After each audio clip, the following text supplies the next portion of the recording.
Hey everyone, it's Mr. Beam. Hope everything's going well. Hope everybody is taking the necessary precautions to take care of themselves and, to have a great couple weeks off. I know I miss y'all being at school. It's very quiet being in the building sometimes. A couple of the important things that I want to talk to y'all about. One is how you can stay active at home. Another is how you can eat healthy at home. I'm just like everybody else. My favorite thing is to go straight for the Cheetos or whatever, but that's not always the healthy thing. You have to ration out what you can have, but also talk about like personal hygiene and different other things, exercises, how to make sure you do them and everything. So like what I like to start off with is water intake. So no matter what you're doing, laying on the couch, outside working, playing video games, you're losing water no matter what.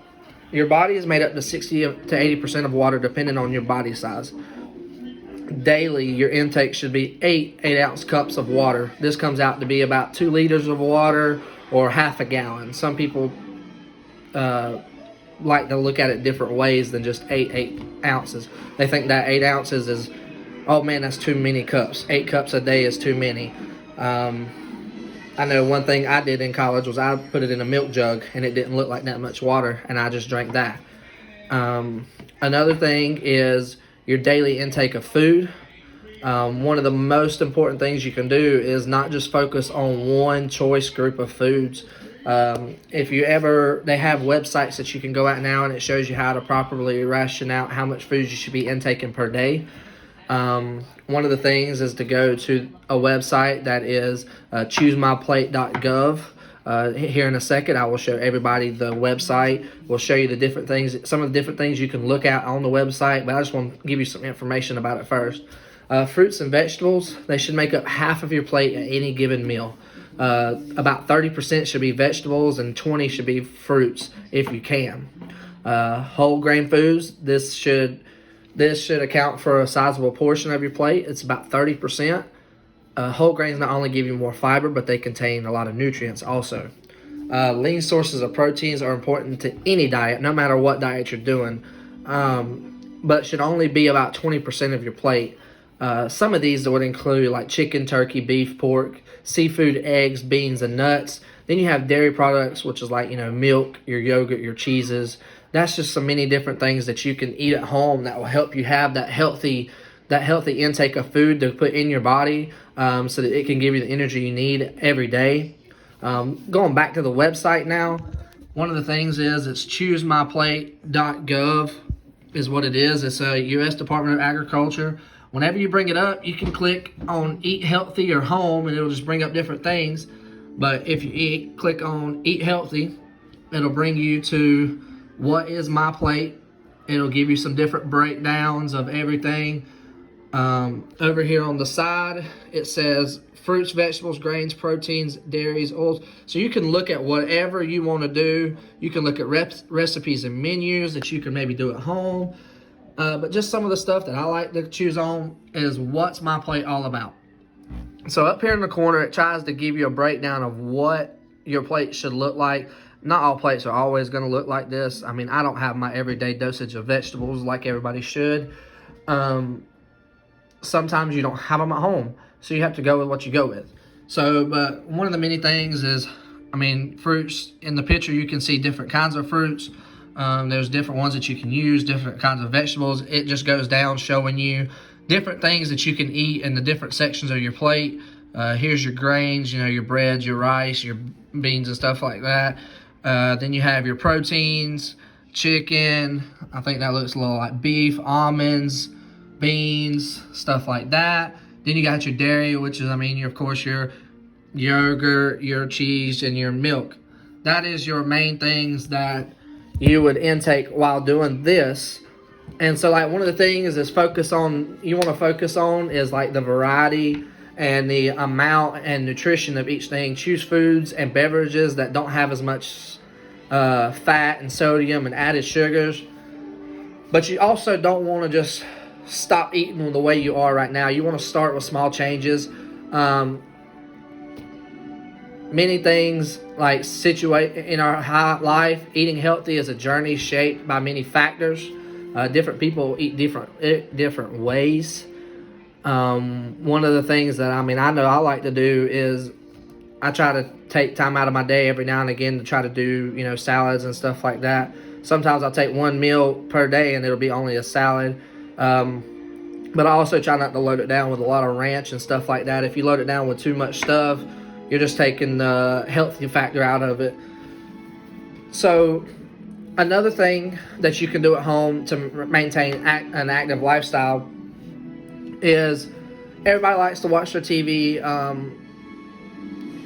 Kids, sometimes your parents, they're working right now. They are not at home for you to, hey, you need to go outside and play.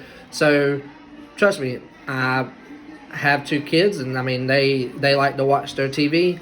So one thing that I looked at and talking to other people around, other PE teachers, one thing that you could maybe do is while you're watching TV, whenever it hits a commercial, you can do 10 push-ups or 10 sit-ups every commercial. Then you also, to help with the mathematical side, write it down. Keep track of it. Keep track of how many push-ups and sit-ups you're doing. And you want to try and do 100 a day. Now, you can also supplement those push-ups or sit-ups with something else. You can do 100 jumping jacks. You can do lunges. Or you can do high knees also. You can do planks if you want to. And you just got to hold them for 10 seconds every time. One of the things that I would encourage you to do is maybe do all of them. Maybe take a time out of your day and just do 10. You have 10 sets of 10. So if you take this little bit of time in the morning and in the afternoon and in the evening, you could maybe take all of these exercises and do sets of 10 and try to do, or 20 or 30, and try to bust them out and do 100 a day in each one of these. And this will help you maintain active. And also the benefit of these is you don't have to leave your house. You don't have to go anywhere to do these exercises at all. This is all stuff that you can do in your house. You don't need any equipment. Other things that you could go out and do is also, if you want to go outside, everybody loves to go outside. It's a nice, shiny day today. What you can do is you can go outside and ride your bike for 15 minutes. Try to stay outside. You want to go outside and try to stay outside for maybe 20 to 30 minutes a day. So maybe going outside and riding your bike for 15 minutes. And, the rest of the time just having fun, playing around out there. Another thing, a lot of y'all like to listen to music.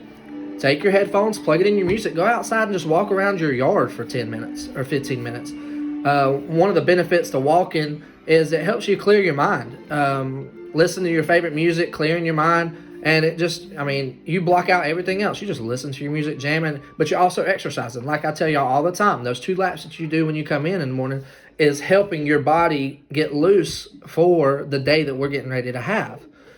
Another thing that you might want to do is stretch. Touch your toes, do some knee pulls. You want to do some of these things. That way you don't hurt yourself when you do the push-ups, the sit-ups. Stretch across your body, over your shoulder. You want to stretch your arms, stretch your legs. That way you don't hurt your legs whenever you're trying to do these.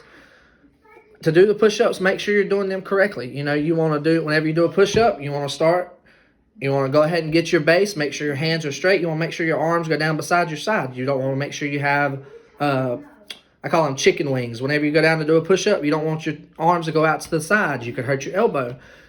Make sure you have your core intact. Breathe through the whole thing. So you go down, and then whenever you push back up, you want to explode. So when you go down, you want to explode back up in your push-up. And then this whole time, you need to be breathing. You need to focus on your breathing.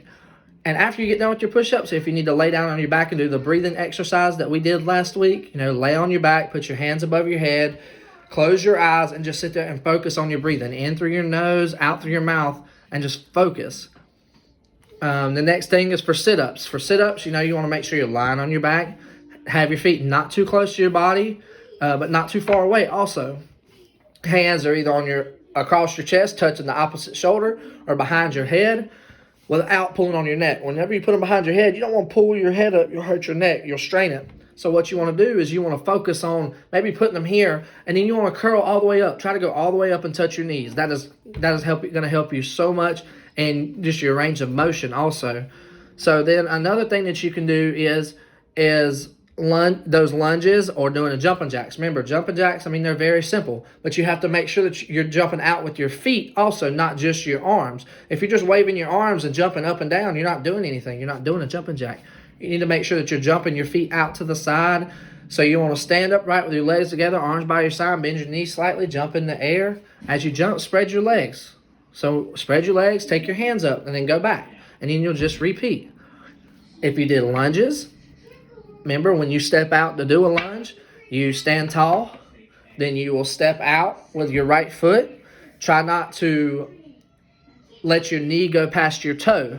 You want to keep your chest tall so that when you bend out, you don't fall over. If your foot's not far enough out and your knee goes over, you'll fall. You can also hurt your knee. But if your chest ain't tall and you're leaning over, you can hurt your back. This is just some many things that you could do at home that are going to help. I mean, some of y'all have asked me about doing pull-ups. If you have somewhere at home that you can do pull-ups, that's great. Just don't overdo it. The thing is if you haven't done them in a while, then you don't want to do it all of a sudden at home, because then your back, not only would your body start hurting, but you're just going to be sore. So you want to make sure you stretch before and after you do these exercises. The last thing I want to talk to y'all about is your personal hygiene. This is a big key with what's going on right now. You know, you want to make sure you're washing your hands regularly. This is very important. Some people go to the bathroom, don't wash their hands. Right now, that is a big thing that we need to focus on. So, I mean, just the 5 steps that you need to do when you wash your hands. Wet your hands when you go to the bathroom. Running water. I mean, go ahead and turn the faucet on. That way you don't have to touch it again. I like to do hot water because I feel like the hot water takes it off. Apply the soap to your hand. Wet your hands and then get you some soap. Rub it between your fingers on your hands. Rub it across your fingernails.